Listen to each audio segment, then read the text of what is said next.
Hello guys, welcome back to my YouTube channel set time bound goal. I am Sandeep Vishwakarma. और ये जो topic है ना, ये जो ट्रिपल एमयूटी वाला प्रोसेस है, बहुत बच्चों ने पूछा, बहुत बच्चों को रजिस्ट्रेशन करने में प्रॉब्लम आ रही थी। सब कैटेगरी सेलेक्ट नहीं कर पा रहे थे कि हमको कौन सी सब कैटेगरी सेलेक्ट करना चाहिए।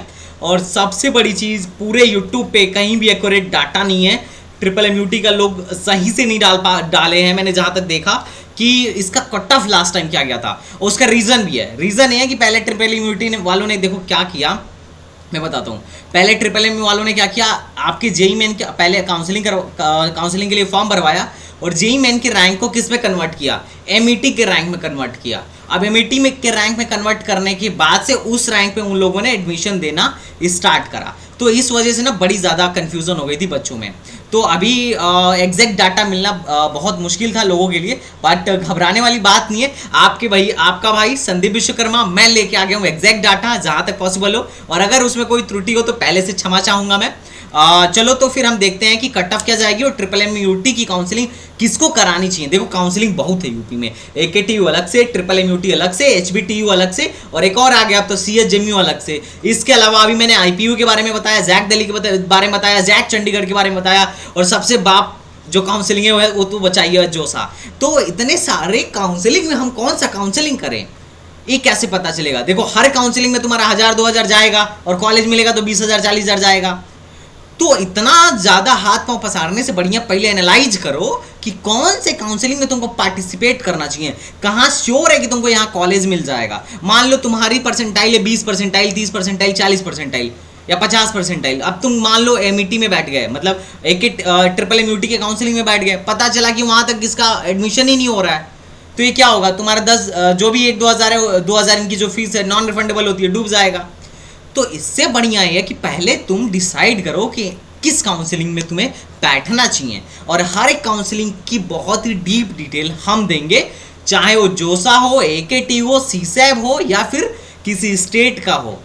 ठीक है, इसके लिए तुम्हें कुछ नहीं करना होगा, हमारे चैनल को सब्सक्राइब करके रखना होगा, बेल आइकन को प्रेस करके रखना होगा। और अगर तुम चाहते हो कि इन सब झंझटों से मुक्त रहो तो हमारे प्लान को तुम ले सकते हो। और हालांकि अभी सबको पता है कि 15 अगस्त तक ऑफर चल रहा है, एकेटीयू, ट्रिपल एमयूटी और एचबीटीयू तीनों की काउंसलिंग हम एक ही 1499 रुपये में कर देंगे। ठीक है, या फिर कोई एक भी कराना है तो भी कोई दिक्कत नहीं, हम उसी पेमेंट में कर देंगे, कोई घबराने वाली बात नहीं है। हमारे साथ जुड़ने का मतलब ये है कि तुम्हारा टेंशन मुक्त, ठीक है, तुम्हारा काम हो गया, अब हमारा काम स्टार्ट होगा। और जो लोग भी प्लान ले लिए वो निश्चिंत रहें, आराम से आपको कॉलेज दिलवाया जाएगा। कॉलेज के लिए जितना भी बेस्ट एफर्ट हो सकता है हमारे तरफ से हम देंगे। तो चलिए भाई साहब शुरू करते हैं कि ट्रिपल एमयूटी में किस रैंक तक एडमिशन होगा और काउंसलिंग प्रोसेस क्या है, step by step counselling process देखेंगे। तो अगर आपको वीडियो अच्छा लगे तो लाइक करिएगा और शेयर करना आपकी जिम्मेदारी है, वीडियो बनानी हमारी जिम्मेदारी है, आपके क्वेश्चन का आंसर देना हमारी जिम्मेदारी है, जो कि मैं बखूबी नहीं बाता हूँ। तो इसी प्रकार से शेयर करना आपकी जिम्मेदारी है, मैं आपका ही एक भाई हूँ, तो you have to support me. आप मुझे सपोर्ट करोगे तो मुझे मनोबल मिलेगा, and that is a good part for me कि अगर आप मेरे लिए इतना कर रहे हो तो मैं आपके लिए उससे ज़्यादा करने की कोशिश करूँगा, जहाँ तक हो पाएगा, जितना मेरे लिए बेस्ट होगा I will do for you. तो चलो भाई शुरू करते हैं आज की कहानी। ठीक है, चलो। तो वीडियो में आगे बढ़ने से पहले बहुत भाई लोग पूछ रहे थे कि भैया आप कहाँ से पढ़े हुए, तो guys I am Sandeep Vishwakarma, मैं बीटेक फ्रॉम अलीगढ़ मुस्लिम यूनिवर्सिटी। इसकी NIRF रैंकिंग काफ़ी अच्छी, 37 रैंक पे आता है एमयू, और मेरी ब्रांच जो थी इलेक्ट्रॉनिक्स इंजीनियरिंग थी, इलेक्ट्रॉनिक्स एंड कम्युनिकेशन। और I have qualified GATE, JEE Mains, AKTU, triple MUT. इन सब में ट्रिपल एमयूटी, एकेटीयू में मेरी काफ़ी अच्छी रैंक थी उस टाइम पे। एंड इसके अलावा I am educator at Unacademy also. ठीक है, just wait a minute, give me 1 second. Okay, I am an Unacademy educator, gold educator at Teachment and director at set time bound goal. और मैंने अपनी पढ़ाई resonance Kota से करी थी। ये बस इसलिए बता रहा था क्योंकि फिर बाकी लोग ना पूछे, फिर मैसेज नहीं करेंगे। ठीक है, क्योंकि अब तो सबको पता चल ही गया। तो चलो भाई स्टार्ट करते हैं ट्रिपल एमयूटी की काउंसलिंग के बारे में। तो देखो ये ट्रिपल एमयूटी गोरखपुर में है, और इसकी काउंसलिंग स्टार्ट कैसे करना है, उसका कट ऑफ क्या जाएगा, एक एक डिटेल में दूंगा। वीडियो थोड़ी सी लंबी हो सकती है, और लोगों के कंपैरिजन में थोड़ी मेरी वीडियो भले लंबी होती है पर पूरा डिटेल मिलता है। तो देखो भाई, इसमें इसकी जो फीस है 1.2 लाख हॉस्टल, 1.20 लाख पड़ेगा, मतलब 1,20,000 पड़ेगा हॉस्टल लेके, और बिना हॉस्टल का ये 90,000 पड़ता है। और आपको क्या होता है ना, स्कॉलरशिप भी आ जाती है, अगर आप स्कॉलरशिप के लिए एलिजिबल हैं तो 55 से लेके 60,000 तक, 60K तक आ जाती है। इस पर मैंने डिटेल वीडियो बनाया है, प्लेसमेंट पे डिटेल वीडियो बनाया है, डिस्क्रिप्शन में उसकी लिंक है, तो उसको आप अच्छे से देख लीजिएगा। और टेलीग्राम चैनल को आप ज्वाइन करना मत भूलिएगा, because that is important.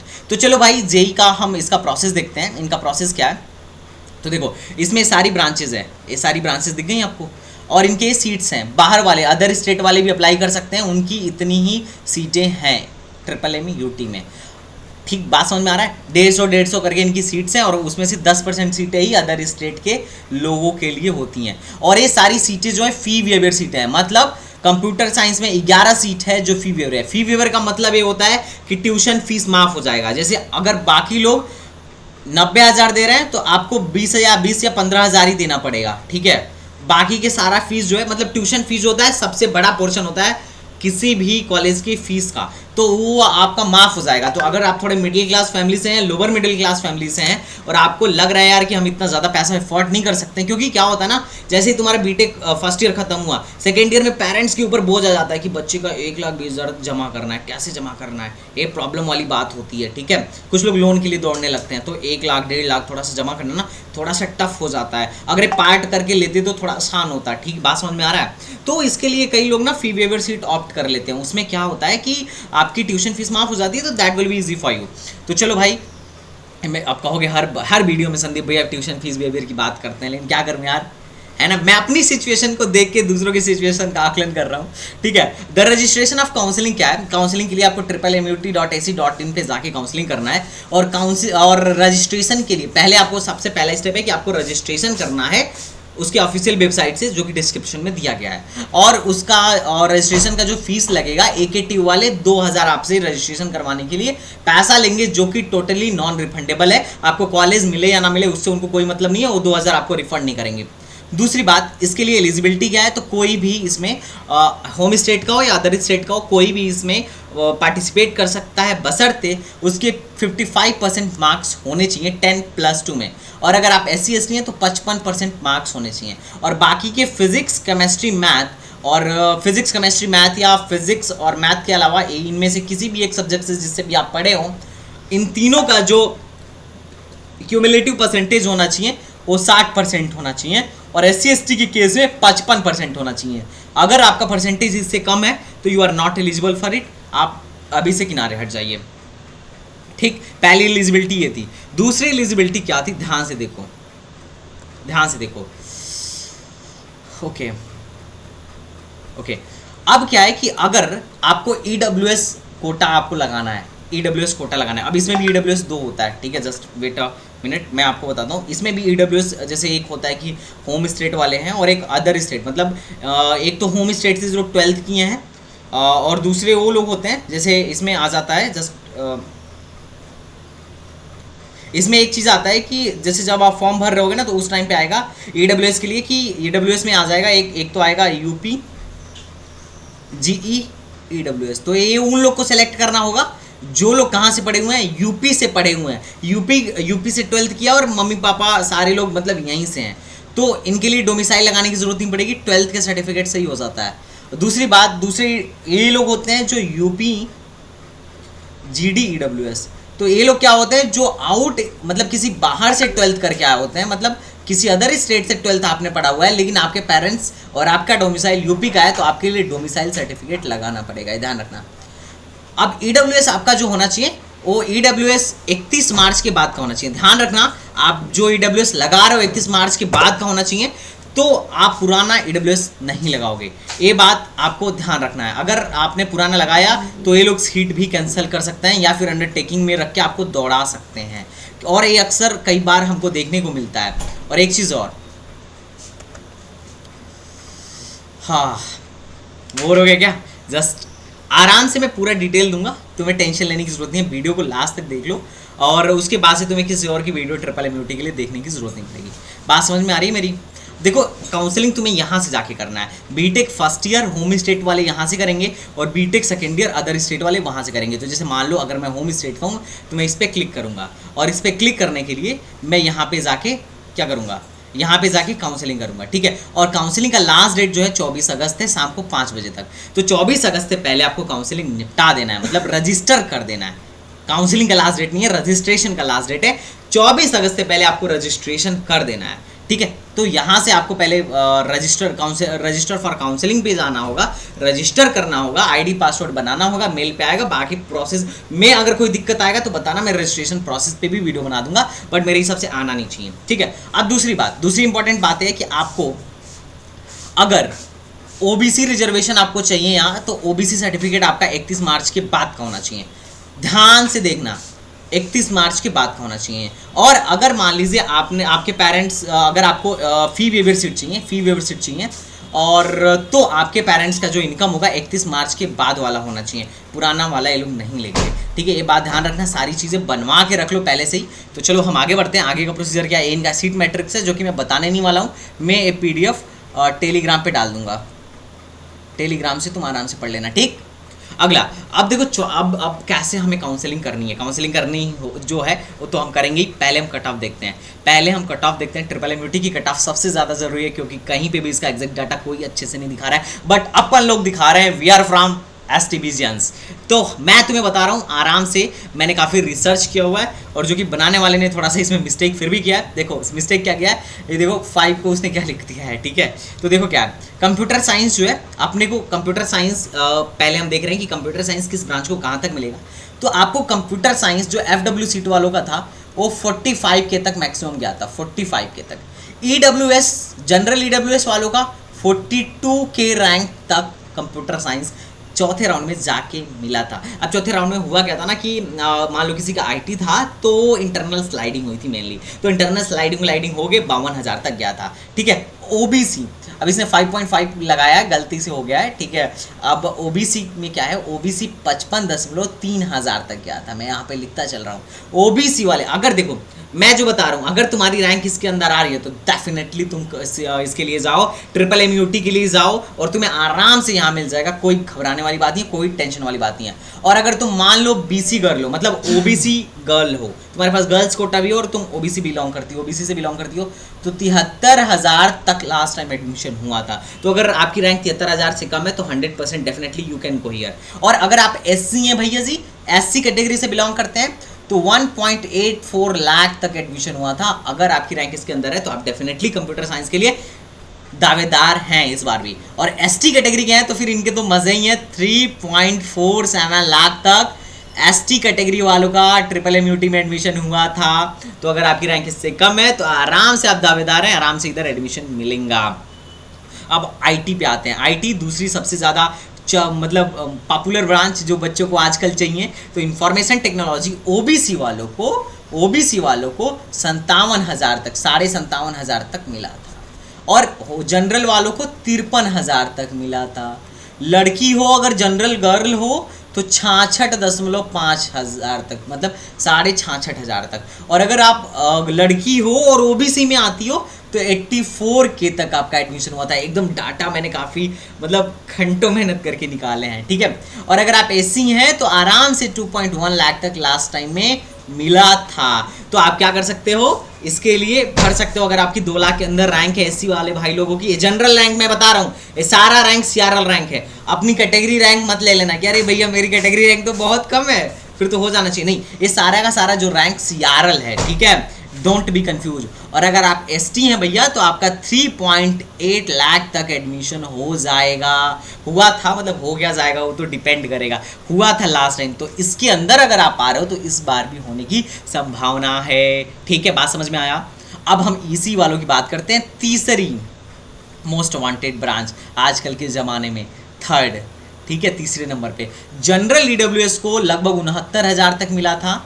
General वालों को 68.3K तक मिला था। अगर आप जनरल गर्ल हैं तो 71K तक मिला था, और अगर आप ओबीसी हैं तो 70.4 तक मिला था, और अगर आप एससी हैं तो 2.7 लाख तक एडमिशन हुआ था। एसटी वाले और ऐसे ही जोड़ लेंगे, ठीक है। एईसी की कहानी थी। अगर मैं इलेक्ट्रिकल की बात करूं, अगर मैं इलेक्ट्रिकल एकदम एक एक में अच्छे से बताते चल रहा हूं, अगर इसके अंदर आपकी रैंक आती है या इससे 2-4 हज़ार 5,000 आगे पीछे भी आता है तो भी आप ट्रिपल एमयूटी में पार्टिसिपेट कर सकते हो। इलेक्ट्रिकल जनरल को 74,000 तक मिला था, जनरल ईडब्ल्यूएस को 84,000 तक मिला था, और अगर आप लड़की हैं जनरल हैं तो 90K तक सीआरएल रैंक अगर आपकी है तो आपको ट्रिपल एमयूटी मिल सकता है, और ओबीसी वालों को 90.1K तक मिला था, ठीक है। और जिसको एफडब्ल्यू सीट चाहिए थी तो 72K में एफडब्ल्यू सीट इसकी मिल गई थी, फी बिहेवियर सीट। और अगर आप एससी हैं तो 3 लाख तक आराम से आपका इलेक्ट्रिकल मिल सकता है, और आप एससी गर्ल हैं तो 5.63 लाख तक आपका मिल सकता है। तो आराम से आप टेंशन मुक्त होइए। अगर इसके अंदर आपकी रैंक आ रही है तो ट्रिपल एम में आराम से काउंसलिंग कराइए। अब मैं मैकेनिकल की बात कर रहा हूँ भाई, मैकेनिकल में खैर लड़कियाँ आती नहीं है, बहुत बुरा हाल होता है ना, मतलब बहुत ही सूखा ब्रांच है, ठीक है। मैं तो जनरली सजेस्ट नहीं करता, बट ठीक है, अपनी अपनी चॉइस है कि नहीं।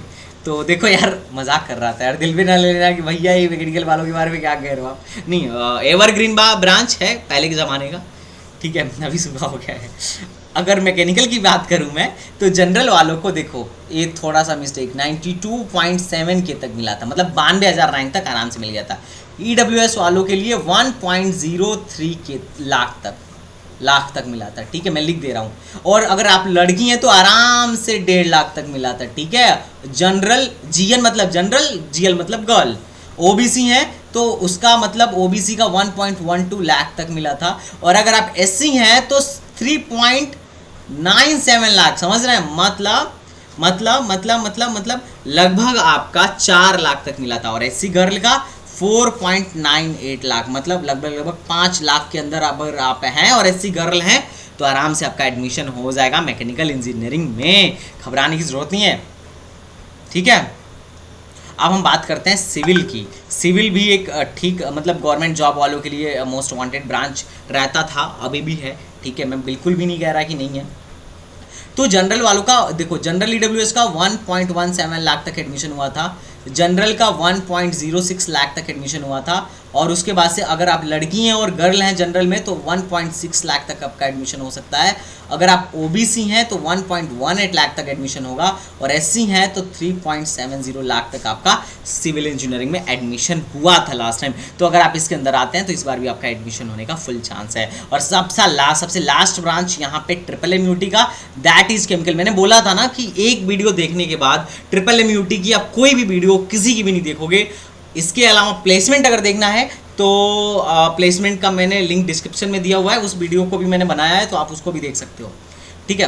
तो ये देखो, जनरल ईडब्ल्यूएस की जो थी 1.18 लाख तक गई थी, और जनरल की 1.12 लाख तक गई थी, ठीक है। ओबीसी की 1.22 लाख तक गई थी, और गर्ल की मतलब जनरल गर्ल की 1.62 लाख तक गई थी, और एससी वालों के लिए 4.13 लाख तक गई थी, और एससी गर्ल के लिए 5.80 लाख तक गई थी। तो ये इंटरनल स्लाइडिंग का था, मतलब चौथे राउंड का। अभी मैंने स्पॉट राउंड कंसिडर नहीं करा। स्पॉट राउंड इसलिए कंसिडर नहीं करा क्योंकि क्या होता है ना, उसमें बहुत वेरी करता है।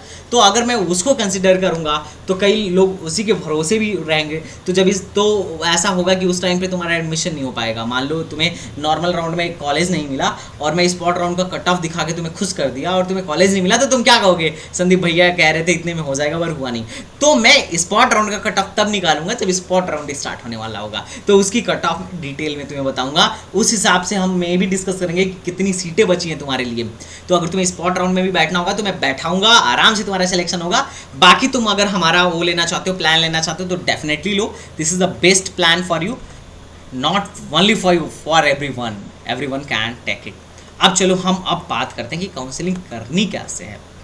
मैंने जहाँ से तुम्हें सिखाया, मैंने जो तुम्हें क्या सिखाया कि कहाँ से वो करना है, रजिस्ट्रेशन करना है, वहाँ से तुम्हें रजिस्ट्रेशन कर देना होगा। रजिस्ट्रेशन करने के बाद 12 अगस्त से रजिस्ट्रेशन स्टार्ट था और 24 अगस्त को रजिस्ट्रेशन तुम्हारा खत्म हो जाएगा, ठीक है। अब 24 अगस्त को क्या होगा कि तुम्हें अपना डॉक्यूमेंट भी तुम्हारा वेरीफाई हो जाएगा। 24 सॉरी तो डॉक्यूमेंट वेरिफिकेशन बाद में होगा, पहले तुम्हें क्या करना होगा, चॉइस तुम्हें अपना फिल कर लेना होगा और डॉक्यूमेंट वेरिफिकेशन के लिए ऑनलाइन वहाँ पे अपलोड कर देना होगा, वहाँ पे अपलोड करना पड़ेगा। अब चॉइस फिलिंग तो हमसे करा सकते हो, डेफिनेटली चॉइस फिलिंग पे मैं वीडियो बना दूंगा। और चॉइस फिलिंग वैसे ही रखनी भी हमें चाहिए, CSE, ठीक है, IT, ECE, उसके बाद इलेक्ट्रिकल।